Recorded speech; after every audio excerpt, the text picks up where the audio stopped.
हम बात कर रहे थे इससे पहले रिफॉर्म्स और उससे भी पहले जो बात की जाती है कराची के जो स्टेक होल्डर्स हैं, जो पॉलिटिकल पार्टीज़ हैं, उनका एक बयानिया है और डिमांड है कि जनाब कम्युनिटी पुलिस जो है उसको फ़रोग़ दिया जाए, जो लोकल रिप्रेजेंटेशन। तो इससे वो किस हद तक जस्टिफाई करती है, इससे मजमूई क्या असर इस पर पड़ेगा? बहुत ज़रूरी है। देखिए, पुलिसिंग आइसोलेशन में पूरी दुनिया में आजकल नहीं हो सकती। You have to work with the community, क्योंकि कम्युनिटी की प्रोटेक्शन आप करते हैं, कम्युनिटी के साथ काम करना है आपको, और इसी तरह आपने उनको एक पीसफुल इन्वायरमेंट देना है।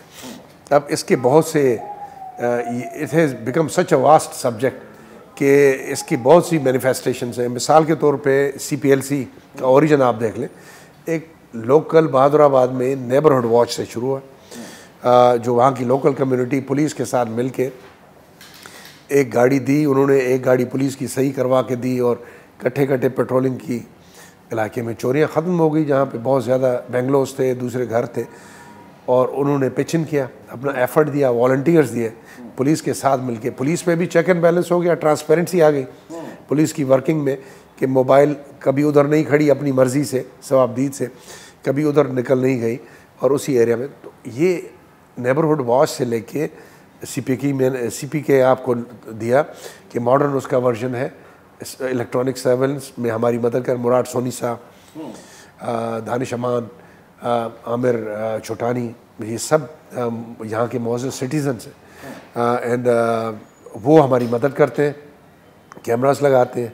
और अब तो हम देखें ना सोशल मीडिया पे बहुत ज़्यादा फोकस्ड और बड़ी उसकी जो रेजोल्यूशन है वो बहुत बेहतरीन है, और वो पकड़े जाते हैं, क्रिमिनल वो पकड़े जाते हैं। मैंने आपको अभी मिसाल बताई कि विद इन 24 आवर्स हमने हार्डन क्रिमिनल्स को इंटरसेप्ट किया, इनकाउंटर हुआ, रिकवर किया, जो 1 साल के बाद कराची में हो गई थी। लेकिन जो मेरा भी जो गला शिकवा है, जिस तरह आपने शुरू में तमहीद की कि देखिए पुलिस में खराबियाँ, मीडिया से ज़्यादा गिला है आपको, मीडिया से ज़्यादा शिकवा है, क्योंकि 24% क्राइम नीचे है पूरे साल में। इस वक्त देखिए आप मीडिया भी ज़्यादा बात नहीं कर रहे हो क्राइम की, इसका मतलब है क्राइम नीचे है।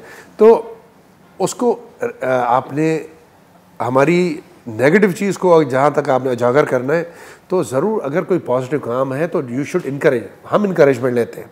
सोनी साहब को मैंने प्रोग्राम में बुलाया। मैं आप अगर मुझसे पर्सनल बात करें तो सोनी साहब को ये नेबरहुड वॉच जो है सिस्टम, वो किस तरीके से लेकर आ गए, किस तरीके से वो कौन कौन उससे बेनिफिट उठा रहा है, ये सारी चीज़ें हमने की हैं। मैं आपको लिंक भेजूंगा प्रोग्राम का, कम से कम आज टीवी से आपको अच्छी बात है चाहिए।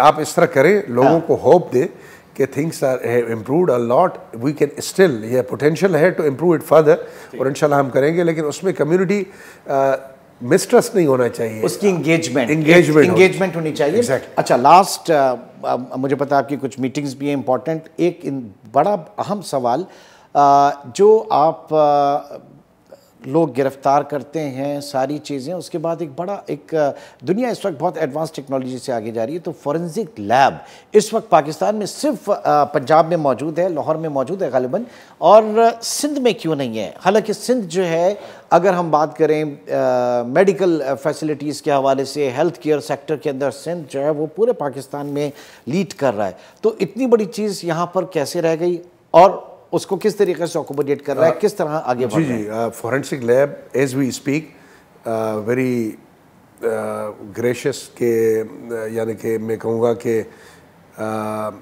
जो हमारी सिंध गवर्नमेंट है, CM साहब ने बहुत पहले ही ये मंजूर किया था। बदकिस्मती से उसमें कुछ मसले आ गए, जिसकी वजह से उसका जो ओपनिंग है या उस कंप्लीशन, उसमें थोड़ा टाइम लगा। लेकिन आई एम श्योर कि अभी कुछ अरसे में उसका इफ्तिताह हो जाएगा। It's a state of the art forensics, and इंशाल्लाह आई एम श्योर कि जिस तरह क्राइम के हवाले से हमने बेहतर किया है, तो वो फॉरेंसिक लैब भी हमारी one of the best in the country होगी।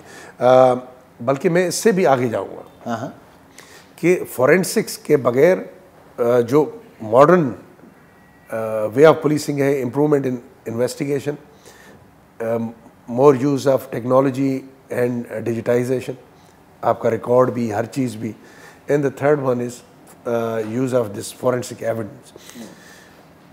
इसकी इतनी इम्पोर्टेंस है कि हमें न सिर्फ ये कि ये this will be a separate independent body जो हमारी फॉरेंसिक्स एविडेंस को भी एनालाइज करके हमें रिपोर्ट्स देगी, लेकिन मैं समझता हूँ कि अल्टीमेटली रीजनल लेवल पे हमें अपनी इन हाउस फॉरेंसिक लैब भी चाहिए, जिसके लिए वी आर वर्किंग।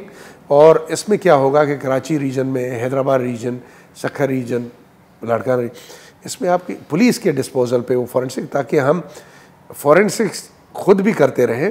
और क्योंकि आजकल जो डिजिटल फॉरेंसिक्स है मोबाइल का और इस तरह की बहुत सी फील्ड है, उसमें पुलिस को एक्सपर्टीज़ है भी सही, और लेकिन उसको बढ़ाने की ज़रूरत है। और ये तब मुमकिन ठीक है, वो कैपेसिटी एक ऑन गोइंग प्रोसेस है। लेकिन मैं ये चाहूँगा कि जो हमारी एंड से, आवाम की एंड से, आप जब तक अपनी इकोनॉमी को डॉक्यूमेंट नहीं करते, आपके उसमें डॉक्यूमेंटेशन इंतहाई ज़रूरी है, चाहे वो पाकिस्तान में आबादी के हवाले से हो और चीज़ों के हवाले से, तो तभी आपके लिए चीज़ें आसान होगी। डॉक्यूमेंटेड इकोनॉमी के अंदर क्राइम रेट और सारी चीज़ें वैसे ही बहुत ख़त्म हो जाती हैं, बहुत कम रहती हैं। मैं इससे भी एक स्टेप आगे जाऊँगा, definitely documented but digitised. Okay, ठीक है, क्योंकि आजकल इन मोर एडवांस फॉर्म। हाँ देखिए, डिजिटाइज डेटाबेसेस, पहले हमारे पास क्रिमिनल्स का रिकॉर्ड बहुत ही महदूद होता था, अब लाखों में। और ट्रांसपोर्ट की बेहतरी के बाद पूरे मुल्क में वो क्रिमिनल इस्लामाबाद में वारदात कर रहा है, कराची में भी कर रहा है। तो हमें ये सब, और इतना लाखों का डेटा, ये डिजिटाइजेशन से ही उसको हम रिट्रीवल और उसका जो ऑर्गेनाइजेशन है वो बेहतर कर सकते हैं।